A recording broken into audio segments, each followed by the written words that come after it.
Even without doing any activity, you can still manifest what you want if you organize these 4 dimensions in one direction and keep it unwavering in that direction for a certain period of time. Now he believes Shiva will do it for him and it will happen. So is Shiva going to come and build your house? No, I want you to understand, God will not lift his little finger for you. What has not happened till now on this planet can happen tomorrow. Human beings are capable of making it happen tomorrow.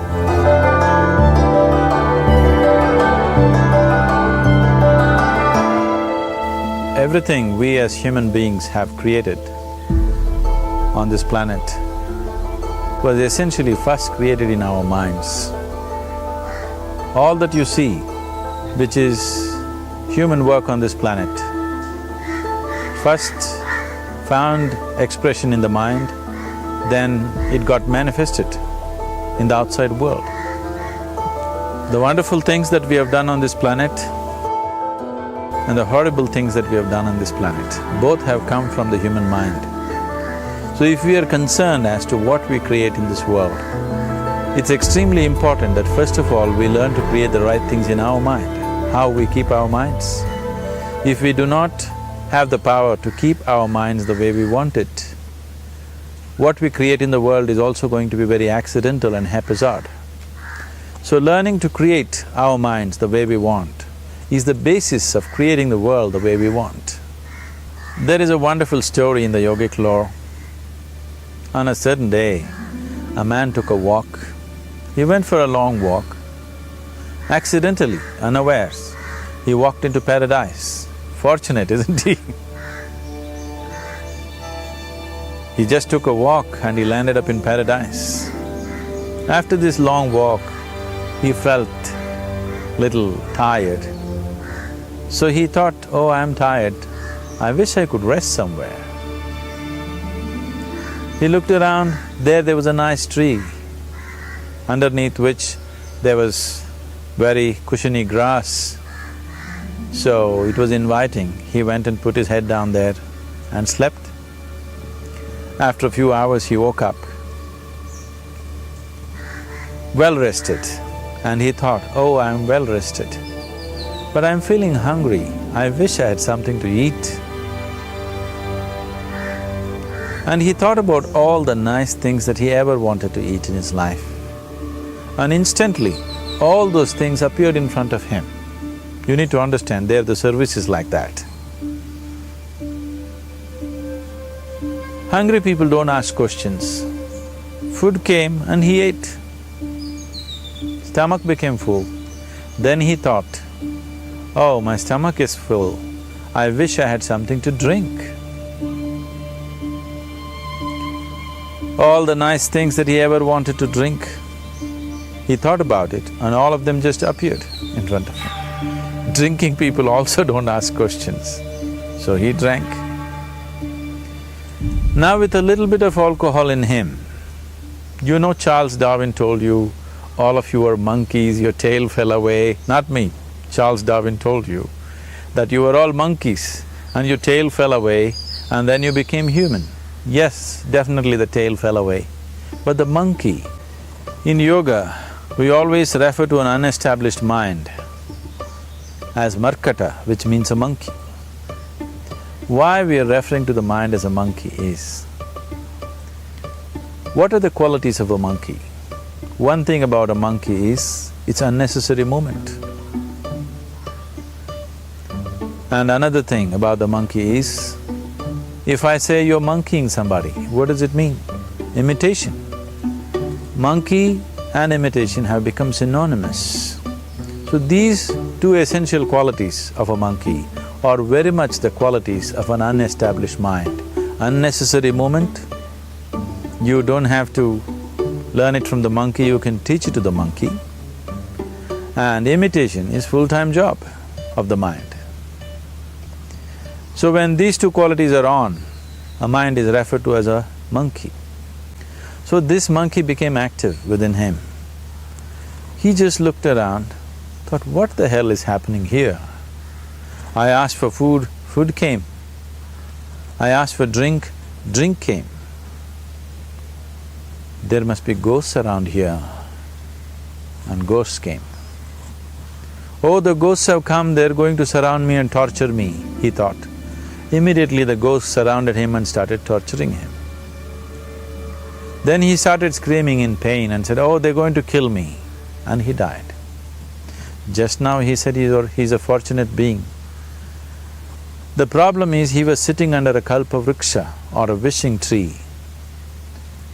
He asked for food, food came. He asked for drink, drink came. He asked for ghost, ghost came. He asked for torture, torture came. He asked for death, death happened. Now don't go looking for these kalpavrukshas in the forest. You can barely find a tree these days. A well-established mind, a mind which is in a state of samyukti, is referred to as a kalpavriksha. If you organize your mind to a certain level of organization, it in turn organizes the whole system. Your body, your emotion, your energies, everything gets organized in that direction. Once all these four dimensions of you, your physical body, your mind, your emotion and the fundamental life energies are organized in one direction. Once you are like this, anything that you wish happens without even lifting a little finger actually. It would help to assist it with activity, but even without doing any activity, you can still manifest what you want if you organize these four dimensions in one direction and keep it unwavering in that direction for a certain period of time.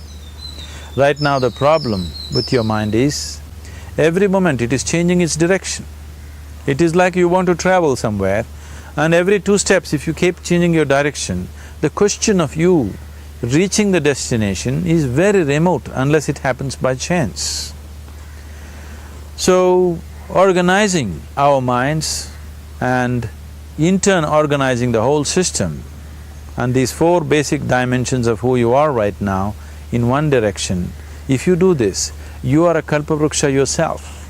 Anything that you wish will happen. But right now, if you look at your lives, everything that you have wished for till now, if it happens, you have finished. Everything and everybody that you have desired for, if all of that lands up in your house today, could you live with that? Once we're empowered like this, it's very important that our physical action, emotional action, mental action and energy actions are controlled and properly directed. If it is not so, we become destructive, self-destructive. Right now, that is our problem. The technology, which is supposed to make our life beautiful and easy, has become the source of all the problem that we are destroying the very basis of our life, which is the planet. So what should have been a boon, we are making a curse out of it. What has brought incredible levels of comfort and convenience to us in the last 100 years or so has also become a threat to our life simply because we are not conscious action, we are in a compulsive state of action. So organizing our minds fundamentally means moving from a compulsive state of activity to a conscious state of activity. You might have heard of people for whom they asked for something and beyond all expectations it came true for them. Generally this happens to people who are in faith. Now, let's say you want to build a house. If you start thinking, oh, I want to build a house. To build a house I need 50 lakhs, but I have only 50 rupees in my pocket. Not possible, not possible, not possible. The moment you say not possible, you are also saying I don't want it. So on one level, you're creating a desire that you want something, on another level, you're saying I don't want it. So in this conflict, it may not happen. Someone who has some faith in a god or in a temple or whatever, who is simple-minded. Faith works only for those people who are simple-minded. Thinking people, people who are too much thinking, for them it never works. A childlike person who has a simple faith in his god or his temple or whatever, he goes to the temple and says, Shiva, I want a house. I don't know how, you must make it for me. Now in his mind there are no negative thoughts. Will it happen? Will it not happen? Is it possible? Is it not possible? These things are completely removed by this simple act of faith. Now he believes Shiva will do it for him and it will happen. So is Shiva going to come and build your house? No, I want you to understand, God will not lift his little finger for you. What you refer to as God is the source of creation. As a creator, he has done a phenomenal job, there's no question about it. Could you think of a better creation than this? Is it in anybody's imagination to think anything better than what is there right now? So as a creator, he has done his job wonderfully well. But if you want life to happen the way you want it, because right now, the very crux of your happiness and your well-being is this. If at all if you're unhappy, the only and only reason why you're unhappy is life is not happening the way you think it should happen. That's all it is. So if life is not happening the way you think it should happen, you're unhappy. If life happens the way you think it should happen, you are happy. It's as simple as that. So if life has to happen the way you think it should happen, first of all, how you think, with how much focus you think, how much stability is there in your thought, and how much reverberance is there in the thought process will determine whether your thought will become a reality or is it just an empty thought. Or how you do not create any impediments for your thought by creating negative thought process. This possible is something possible or not possible, is destroying humanity. What is possible and not possible is not your business, it's nature's business. Your business is just to strive for what you want. Right now you're sitting here,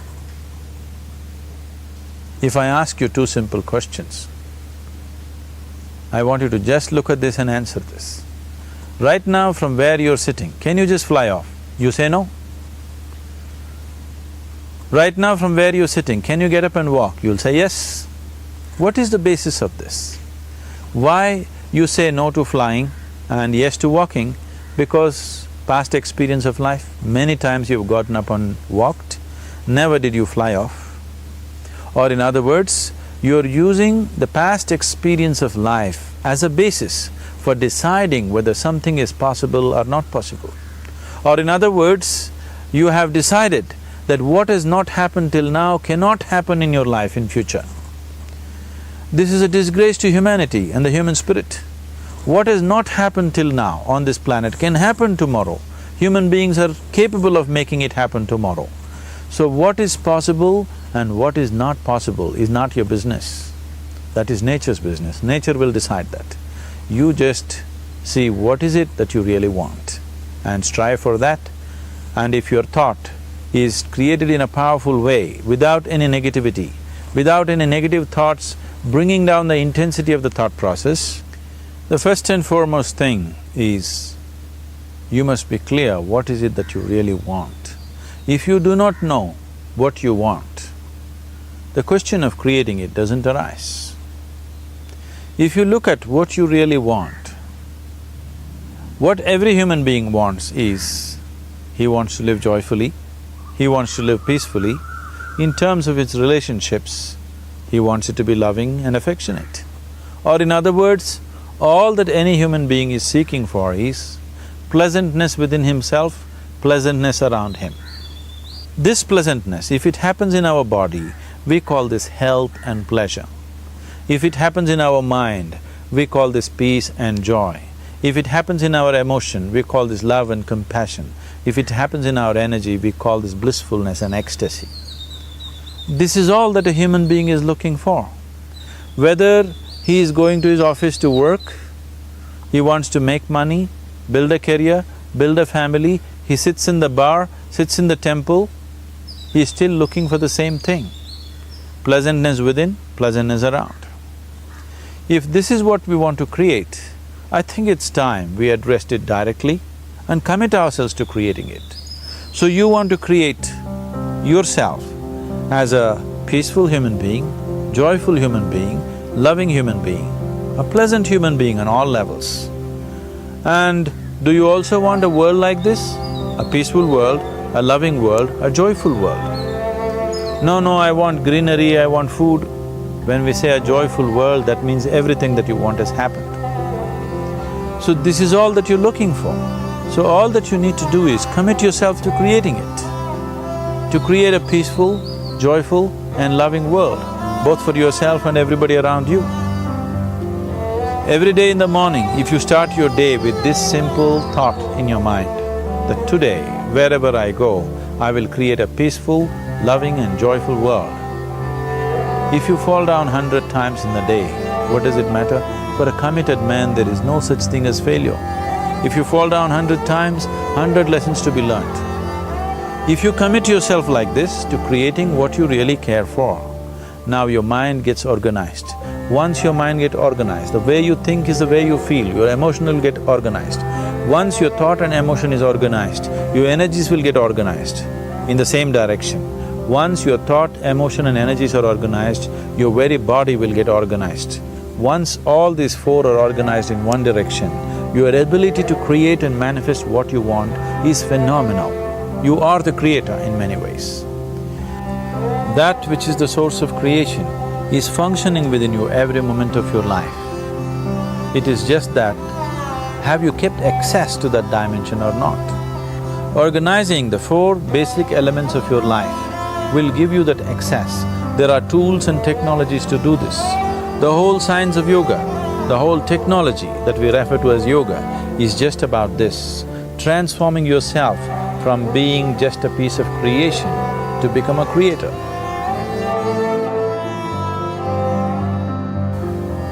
It is my wish and my blessing that every human being in this world should have this access to the source of creation within himself so that he can function here as a creator, not just as a piece of creation.